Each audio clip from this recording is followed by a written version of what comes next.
Welcome back. I'd like to share with you another quick to-do thing, a, what we call a check-in process. And I do this often with the students where I ask them to check in, and I ask myself that to check in. And what that means is the three questions that I ask myself. And the three questions are, where am I? What am I doing? Is it real?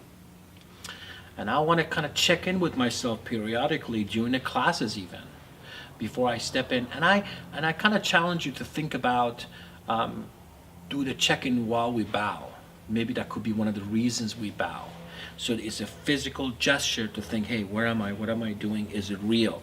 Instead of just a physical sensation, oh, I'm just trying to do this. But to be mindful of the simple bow and ask ourselves that. So when you walk into the studio, you're saying, hey, where am I? I'm in a karate school now. What am I doing? I'm walking in to get ready to train. Is it real? Yes, I'm going to walk in. I'm absolutely going to do my best. Rather than, oh, this is just another place I'm going to walk into. The check-in has worked tremendous with me with younger kids, even my own kids, especially kids who have bad temper, or they don't think before they say anything, or they're being rude. So you want to challenge them and say, hey, you know what? I want you to check in before you answer my question.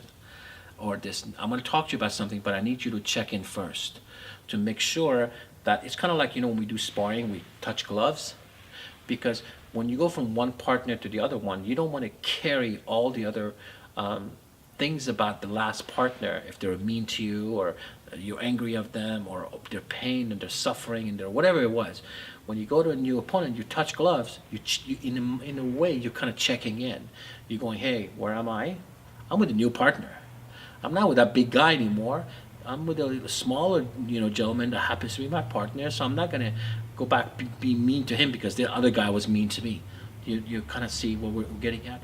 So the concept of check-in is really important to remind ourselves to be in the moment and be mindful of what we're doing. For my birthday, my kids got me an iWatch, and one of the features that I really appreciate in it is that you can set it for, like I do it for 15 minutes. It doesn't even make noise. It just kind of vibrates on my wrist, and the message is, take a breath. Be aware of your breathing, right? And I'm telling you, that has made a huge difference.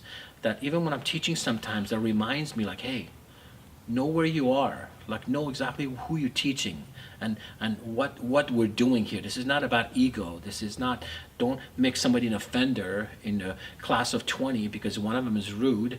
Don't take the whole class, pay for it, right? So remember where you are, where am I, what am I doing, what's my purpose of being here, and is it real? Am I really doing absolutely my best in doing whatever I'm doing? So I highly recommend you to work on this process called the check-in, which is, again, where am I? What am I doing? And is it real?